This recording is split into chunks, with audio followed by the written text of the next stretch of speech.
Hello guys and welcome back dito sa ating channel Agent Expose. And once again mga tol, mga ate at kuya ko, ay ngayon ay meron naman tayo ulit papanoorin sa napaka-interesting na video na galing ulit kay Random Pinas. At ang title nito ay Ancient Alien Spacecraft na nakita daw sa buwan, yung about dito sa may Apollo mission. So another topic na mukhang malupit na naman to. And syempre guys, again, popromote ko na ulit Random Pinas mga tol. Ay ilalagay ko sa baba yung link ng kanyang channel sa description box para kung gusto niyo manood ng video na ganito na dire-diretso, walang commentary na katulad nito, mapanood nyo na rin siya ng buo doon. And guys, kung gusto nyo rin naman panood ng ganitong klaseng video na merong commentary, panoorin nyo to hanggang dulo mga idol, kasi napakaganda ng topic natin ngayon. And syempre, popromote ko na rin bago ko rin makalimutan. Guys, meron tayong Lazada shop at nandito yung mga item namin, itong mga pastillas na to. Meron tayong classic, meron din tayo ditong Oreo pastillas, and yung itong ating may crinkles mga tol. So syempre, sana suportahan nyo rin yung ating mga product na nandyan. At hopefully soon magkaroon din tayo sa TikTok, no? So ayun, wag natin patagalin to mga tol. So diretso natin to, alien spacecraft. Ano kaya to? Once again, start natin. Let's go. Ang Apollo Spaceflight Program ay nagtagal mula 1961 hanggang 1972. Ang Apollo 11, ang kilalang first step ni Neil Armstrong. Huling manned mission naman sa moon ay ang Apollo 17. Lahat-lahat, 20 Apollo flights ang pinlano. Pero ang Apollo 18, 19 at 20 ay hindi na natuloy. Pero noong 2007, isang retired astronaut ang nagsabing natuloy ang Apollo 18, 19 at 20. Ngunit highly classified ang mga ito. At alam niya ang bagay na ito dahil siya ang commander ng Apollo 20. Ang sinabi niyang dahilan na kung bakit sinikreto ang misyon na ito ay dahil sa kung ano ang nakita nila. Pero hindi lang sa kung ano ang nakita nila, kundi kung sino ang nakita nila sa buwan.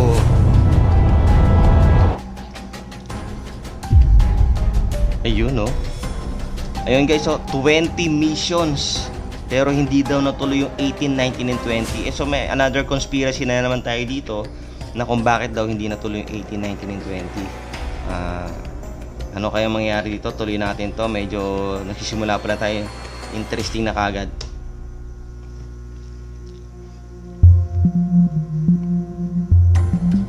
Ang pangunahing pakay ng Apollo Spaceflight Program ay makapaglapag ng unang tao sa buwan.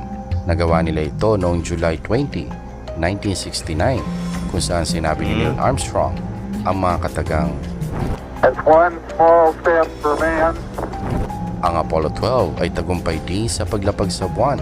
Apollo 13, kinakailangang i-abort pagkatapos sabihin ni Tom Hanks. Houston, we have a problem.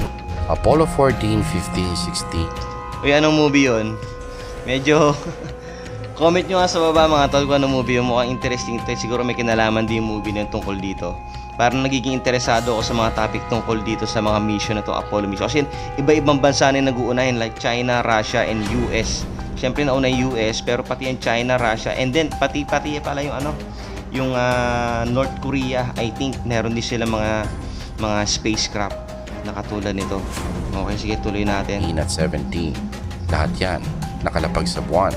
Pero ito ang katakataka. Masasabing tagumpay ang Apollo missions.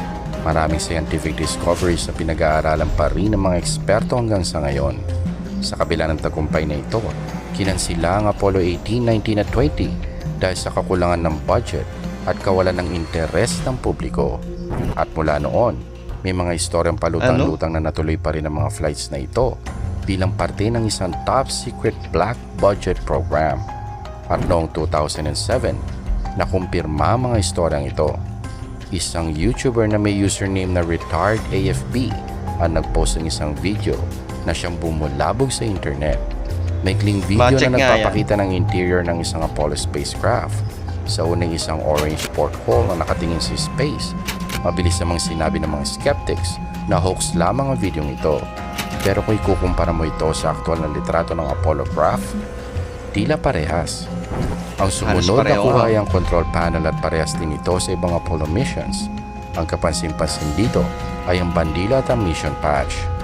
Ang flag, kombinasyon ng American at Soviet flag. Ang patch ay nagpapakita ng pangalan ng misyon, ang Apollo 20, at ang pangalan ng mga astronaut, Snyder, Leonov at Rutledge. Di kalaunan, inamin ni retired AFB na siya si William Rutledge ng United States Air Force. At siya ang mission commander ng Apollo 20 na lumipad noong 1976. Sa gitna ng patch, makikita ang dalawang spacecraft na may mga tali o cables na nakapalibot sa isang submarine. Ang submarine na ito ang totoong pakay ng misyon. Nagpunta ang Apollo 15 sa buwan noong 1971. Maraming litratong nakunan nito. Isang partikular na litratong talaga namang interesante. At ang pangalan nito ay ASL 5P9630. Pinapakita nito ang isang parte ng lunar landscape sa far side of the moon. Kung isusum sa areang ito, makikita ang isang hill. Yan ang available sa publiko. Pero originally, ay ito yon. Pero meron ding ganito ang NASA. Yan ang misyon ng Apollo 20. I-identify at kung posible, ay pasukin ng 2 milyang spaceship na ito na nag-crash sa moon 1.5 million years ago. Oo, tagal ah.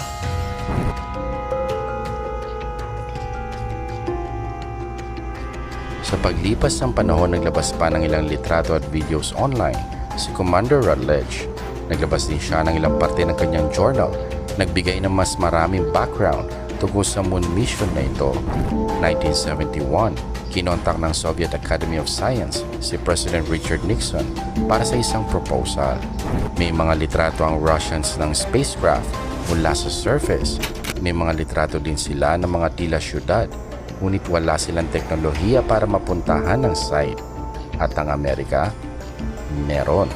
Pagkatapos ng tagumpay ng Apollo-Soyuz, ang unang US-USSR joint mission, nag-propose muli ang Soviets ng isa pang misyon.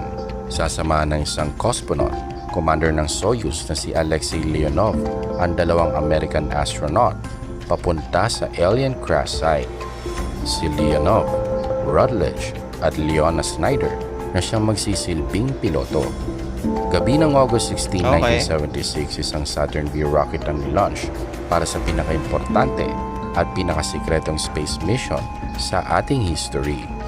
3 araw ang lumipas, August 19, 10:30 ng umaga, nasa lunar orbit na ang crew ng Apollo 20. Ipinaalam sa crew ang secondary mission, hanapin at alamin kung anong nangyari sa Apollo 19. Ilang buwan bago ang Apollo 20, pinadala ang Apollo 19 para i-explore ang craft. Nag-fail ang mission na ito. Nawala ng communication ng ground control sa Apollo 19 nang makarating ito sa far side of the moon. At magmula noon ay wala nang narinig mula sa Apollo 19. Sinabihan si Rutledge at ang crew na tingnan ng isang storage compartment sa landing module. Kadalasan naglalaman ito ng mga tools at containers na gagamitin sa pagkolekta ng moon rocks at soil samples. Pero hindi sa pagkakataong ito. Ang laman ng storage compartment, mga baril. Uy, medyo interesting yun ah. Kasi sumablay yung Apollo 19 na wala sila ng contact, and then itong Apollo 20, sa pagkakaintindi ko, no, sa pagkakaano ko hanggang nung kung naalala ko, yun na yung pinadala, tapos may dala sila mga weapon. So ibig sabihin meron silang duda na meron something doon sa moon, like something na merong ibang creature na pumapatay o ano man. Naniniguro lang sila na mahirap tong mission na to, guys, kasi kumbaga, kayo, sasama ba kayo? Kahit bayaran kayo ng malaki na mag-discover doon ng kung ano-ano, kung bakit ano nangyari sa Apollo 19. Ngayon, comment nyo sa baba, mga tol, kung kayo sasama kayo. Ituloy natin. My name is Carl Wolf, and I was a precision electronics photographic repairman with a top secret crypto clearance in the United States Air Force. I was stationed at Langley Air Force Base in Virginia. In 1965, in mid-1965, I was loaned to the Lunar Orbiter project at NASA on Langley Field. They had problems with a piece of electronic equipment that was bottlenecking their production of photographs. I went to the facility, and when I walked into the facility, there were scientists from all over the world. I was stunned, actually, to see people at a NASA project from all over the world. It didn't make any sense to me initially. I was taken into the laboratory where the equipment was malfunctioning. Airman second class was in the dark room at that time. I was also an airman second class. I was interested in how the whole process functioned, how the data got from the lunar orbiter to the laboratory. Asked the young man if he described the process to me. He did. About 30 minutes into the process, he said to me, in a very distressed way, by the way, we've discovered a base on the backside of the moon. And then he proceeded to put photographs down in front of me, and clearly in these photographs were structures, mushroom-shaped buildings, spherical buildings, and towers. I worked there for 3 more days, and I remember. So ayan guys, medyo alam niyo naman yung usual na na image ng mga image sa mga alien. And before pa, kahit sa mga movies, yung mushroom shape na sinasabi ni Wolf, tama ba? Itong nagsasalita sa may television, na yung mga nakita daw nila na parang mushroom shape na sasakyan or spaceship. So parang gano'n, no? Bakit laging gano'n? Ba't gano'n yung laging pinapakita ng space? Wala bang ibang shape? Wala bang ibang shape? Parang yun lang ba alam na shape ng mga alien? Anyway, hindi pa natin alam kung totoo to o hindi. Tuloy natin to. Going home and naively thinking, I can't wait to hear about this on the evening news. And here it is, more than 30 years later, and I hope we hear about it tonight. And I will testify under oath before Congress. Tahimik lamang si Rutledge at Leonov habang papalapit sila sa ancient alien ship mula sa landing site. Magkahalong pagtataka at takot daw ang naramdaman ni Rutledge. Nang makita ang hull ng ship ay mukhang isang maliit na bundok ito. Habang palapit ng palapit ay napapatingala sila sa laki ng ship. Nang nasa anino na sila ng craft ay mahirap nang masabi kung gaano talaga ito kalaki. Hindi sila sigurado sa stability ng ground kaya hinintunan nila ang rover 800 feet mula sa craft. Kailangan na nila itong lakarin. Lagpas 300 feet ang ship, sing laki na isang football field, sing taas ang 30-story building, at tila walang katapusan ang haba nito. Una nilang napansin ay kung gaano nakatagal ang craft na ito. Andito na ito sa loob ng lagpas 1 bilyong taon, kaya't mukhang parte na ito ng landscape ng buwan. Diyan ako lagi napapaisip yung pagka sinasabi nilang 2,000 years ago na to, 15 million years ago na to, 10,000 years ago. Paano nila sinusukat yan? Paano nila nalaman? Ano yung basihan nila, mga tol? Para sabihin na, itong puno na to, ganito, ay matagal na to. Itong ano na to, itong artifact na to, o itong nahukay na to, ganito, katagal na. No? Para bang, syempre, hindi natin sila pwedeng question kasi sila yung mga expert. Kuno, mga expert, no? Hindi natin alam kung, minsan hindi natin malaman kung yung totoo, no? Kung sino nagsasabi ng totoo. Kasi minsan, pag parang halimbawa, yung doktor, kapag sinabi ng doktor na ganito na yung mo, parang hindi natin siya na pwedeng questionin kasi doktor nga sila. Wala tayong alam sa kung ano yung alam nila. Parang ganito rin, no? Kapag sinabi nila na iyan ay 5 million years ago na or way back before panahon pa ng dinosaurs, wala na, hindi na tayo nagre-research, hindi na tayo, wala na.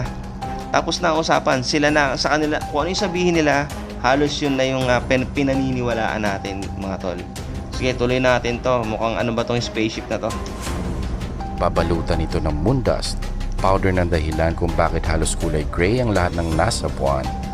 Isang indikasyon din na matagal na ito ay ang mga ancient meteorite impact na makikita sa katawan ng ship. Sandali lang, makat ko lang. Ang boring sa buwan, no? Walang ibang kulay. Puro gray lang.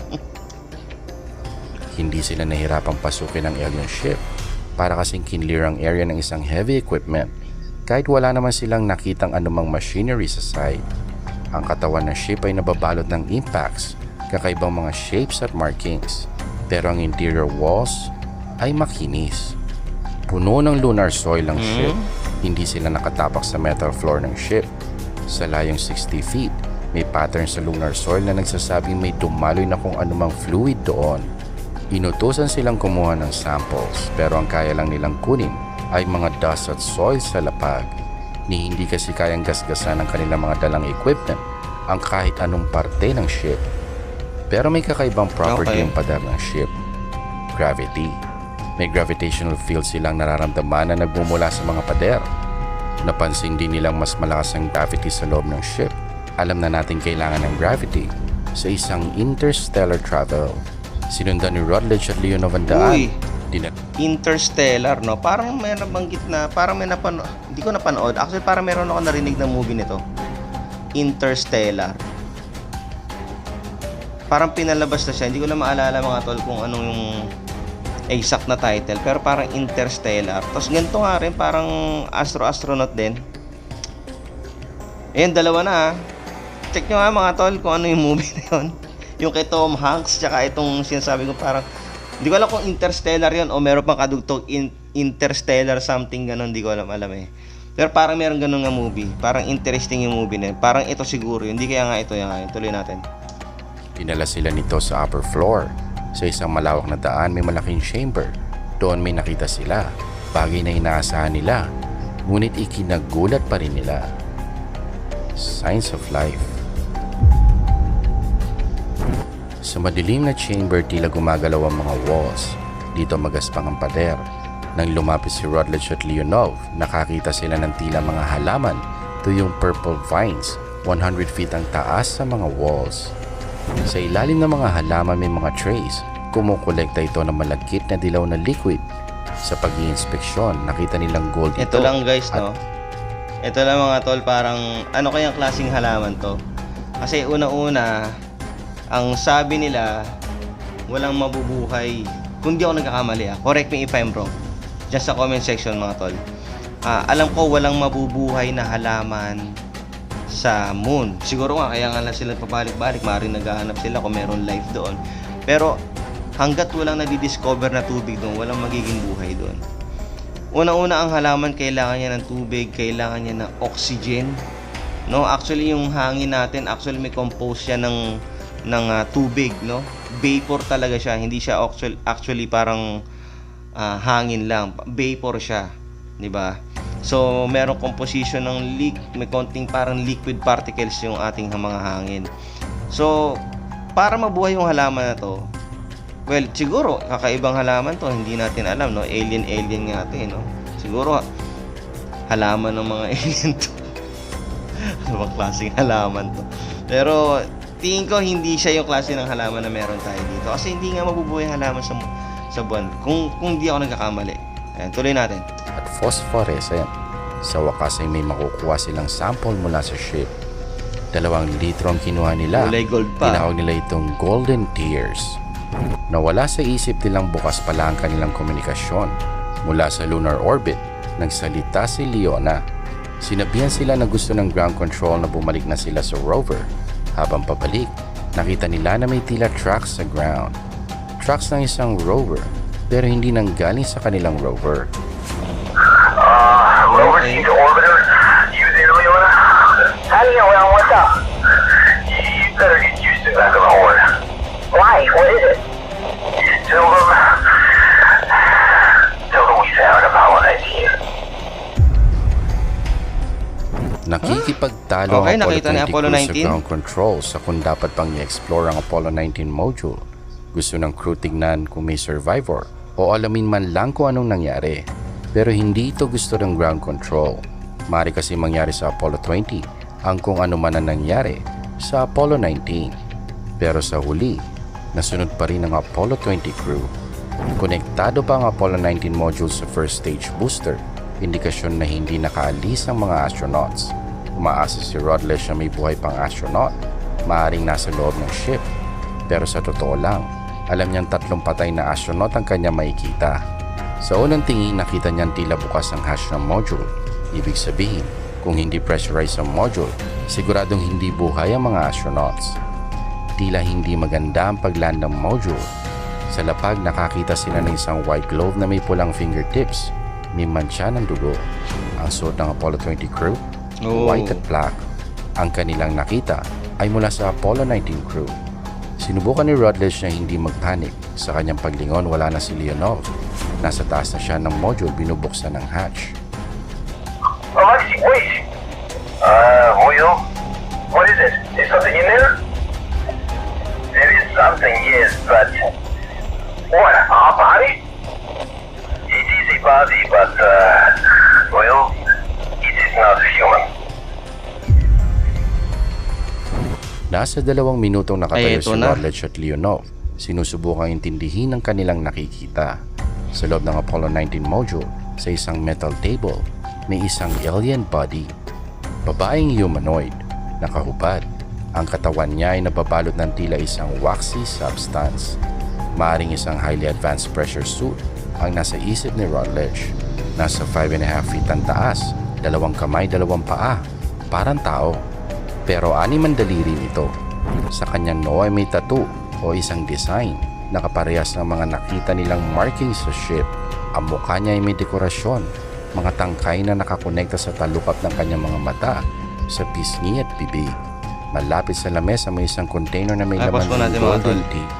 Actually, hindi ganito yung typical na mga pinapakita sa mga cartoons, sa mga documentary, sa mga Discovery Channel, National Geographic na itsura ng alien, guys. Diba? Alam niyo naman mga tol, kadalasan na pinapakita ng alien na mga di umano, yung mga itsura ng alien daw, yung merong malaking ulo, payat na katawan, malalaki mata. Diba? Parang gano'n. Pero ito, halos kahawig ng tao eh. Halos kahawig ng tao. Tapos, ayun, mukha lang normal na tao. Ang pinagkaiba lang daw 6 lang daw ang daliri. Di ba? Siguro, magkabila ba? Hindi binanggit kung magkabila. Pero, ayun, meron nga kasi, meron din naman tayo dito mga kaso ng may sobrang daliri. Diba? Naging 6 daliri. Pero, mukha rin tao eh.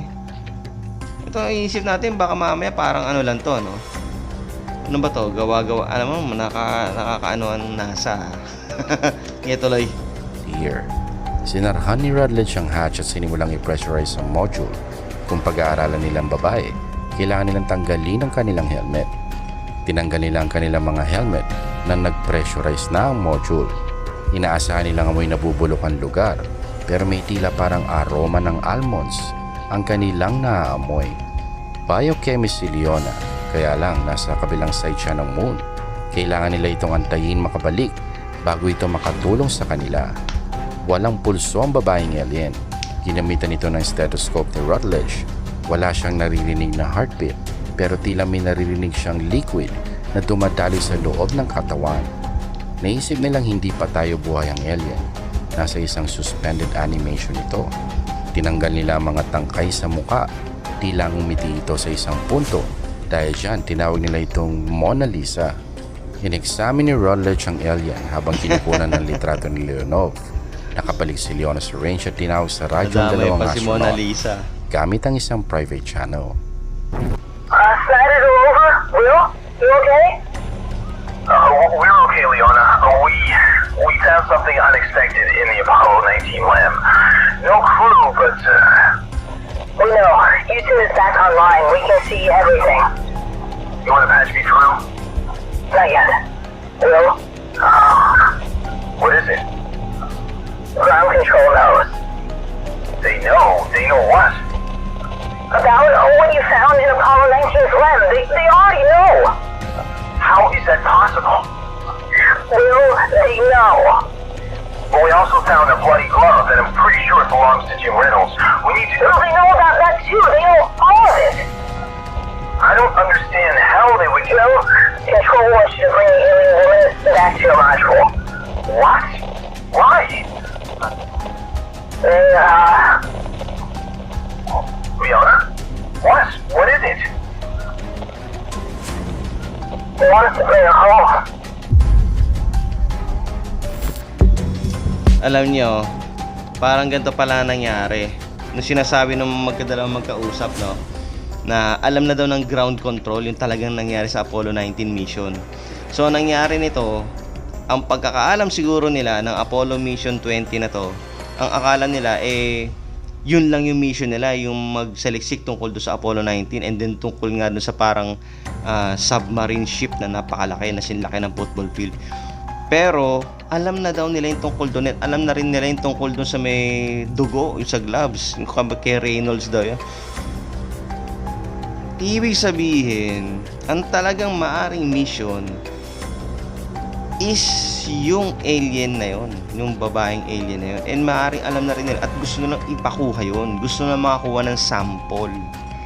Tama ba mga tol? Tama ba na pagkakaintindi? Comment nga kayo sa baba. Baka ako nalilito lang sa mga panagkakaintindihan ko dito.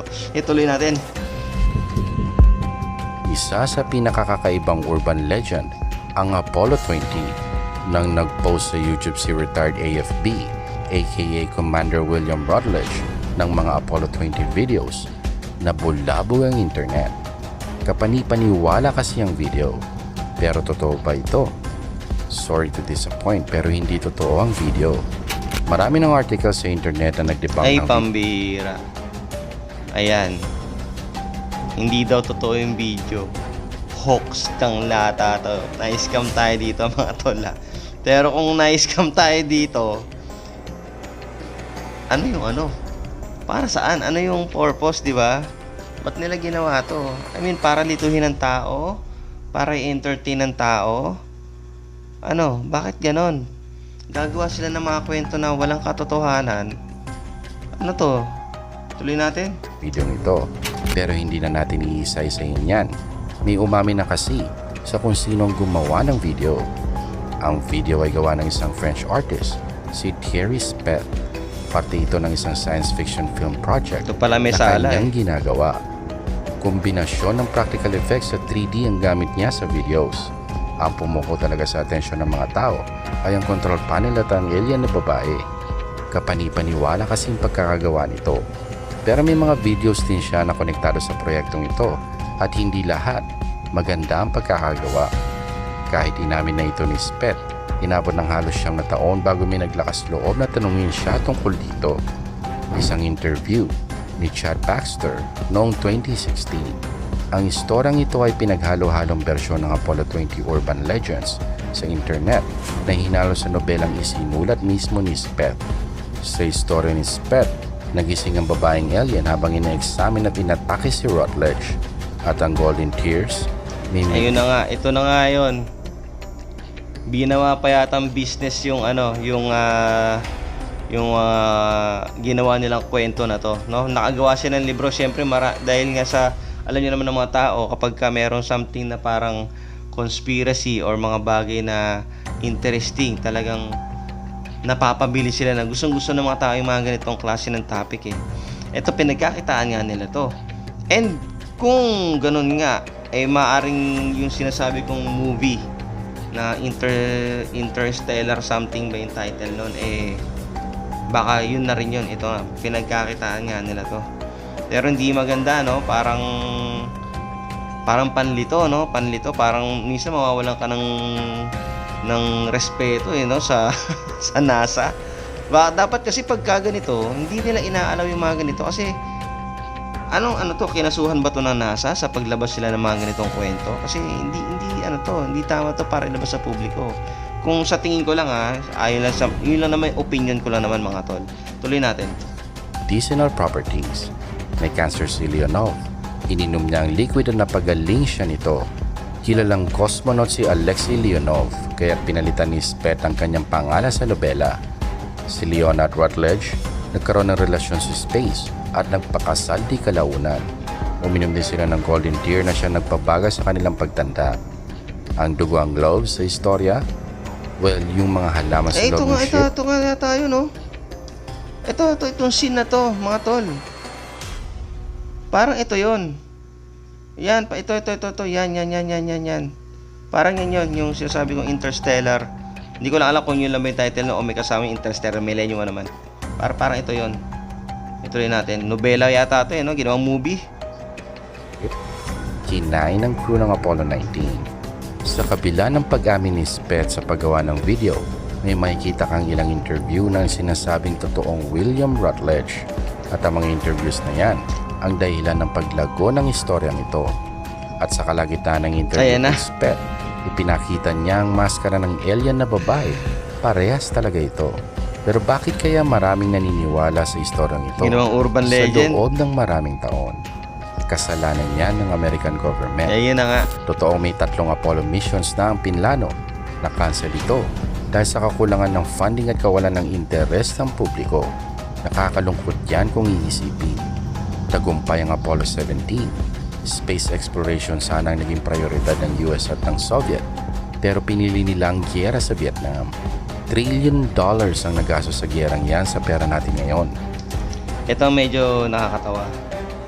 Sabi nila, hindi nila natuloy yung Apollo mission na 18, 19, and 20. No? Dahil sa kakulangan ng pondo, ng budget, at hindi interesado ang mga tao. Kawalan ng interes sa mga tao.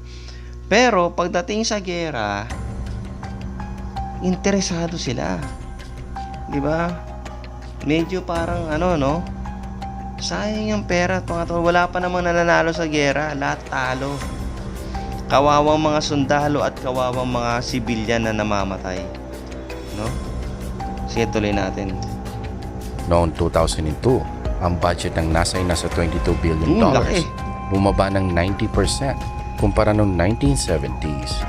Pero ang United States Department of Defense may $722 billion na budget. Hindi pa kasama ang black budget dyan. Wow. Yan talaga ang dahilan ng pagtigil ng Apollo project. Tinalo na kasi ng US ang Soviet sa buwan. At yan lang ang misyon. Hindi exploration, hindi research, hindi siyensya, kundi kompetisyon lamang. Kaya sana'y Naging pagalingan na lang mga tol. Naging pagalingan na lang. Kaya ngayon siguro unahan sa Mars, di ba? Tapos na daw tayo sa Moon, sa Mars na ang unahan, di ba? Si Elon Musk. So tuloy natin to. Naging competition na lang pala. Kailan kaya ang Pilipinas? Dala pa ng mas maraming moon missions ang China. Sana'y makakita pa sila ng mas maraming helium-3 at iba pang importanteng resources. Oo nga naman. Sana yan ang maging dahilan para bumalik ang focus ng US sa space at maalis ang focus ng China sa ating karagatan Oo nga, no? at mga isla. Huwag kalimutan mag-like at mag-subscribe Ayun. sa Random Pinas. Ayun guys, so dito na natapos yung video natin. And syempre, again, katulad na sinabi ni Random Pinas, huwag nyo kakalimutan mag-subscribe kay Random Pinas. At lalagay ko sa may description box yung kanyang link, no, kanyang channel. Suportahan po natin yung mga Pinoy YouTuber, Pinoy content creator. And guys, syempre, huwag nyo rin makakalimutan na mag-subscribe dito sa ating channel. No, malaking tulong po yan. Ngayon pa lang po ay nagpapasalamat na po ako dito sa ating channel sa Agent Expose. Kaya katropa, mga tol, signing off na tayo. See you on the next video. Bye-bye.